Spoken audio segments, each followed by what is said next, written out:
Good evening. Transport Minister Stirling Hinchliffe has quit the Palaszczuk cabinet over the series of commuter rail fouls in southeast Queensland. A new report today found it could take 2 years before full services are restored. Emerging from cabinet, the signs were clear.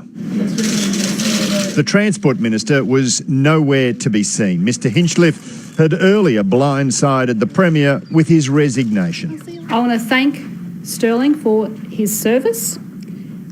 It has taken a personal toll on him. Stirling Hinchliffe failed to ask the right questions, and that is why he's had to admit he's not up to the job. Phillip Strachan's report found QR had failed the travelling public.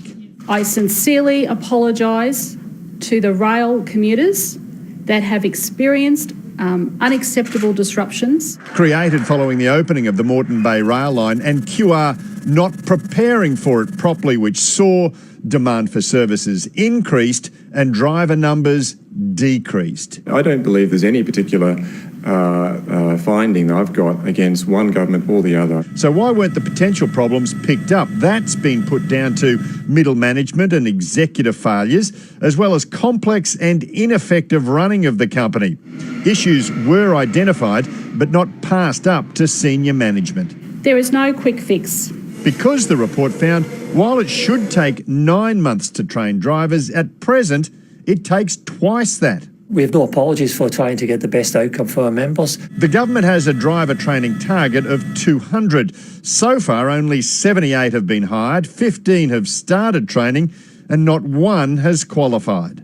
It is very important that we open it up to external recruitment as soon as possible. Otherwise, it could take 2 years before full services are restored. The acting Transport Minister, Jackie Trad, started talking to unions this afternoon. It stops with me.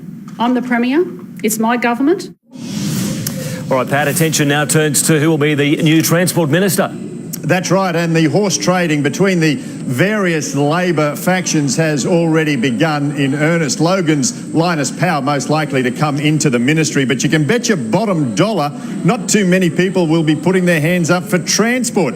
Given the tenuous nature of the QR network's reliability at the moment, who'd want to be in charge if there's another significant outage? This issue has caused significant problems, political problems, for the Palaszczuk government in an area of southeast Queensland where it can least afford to lose seats at the next state election. All right, thank you, Pat. Now, Katrina Blowers, how long before Queensland commuters will actually see change on the ground?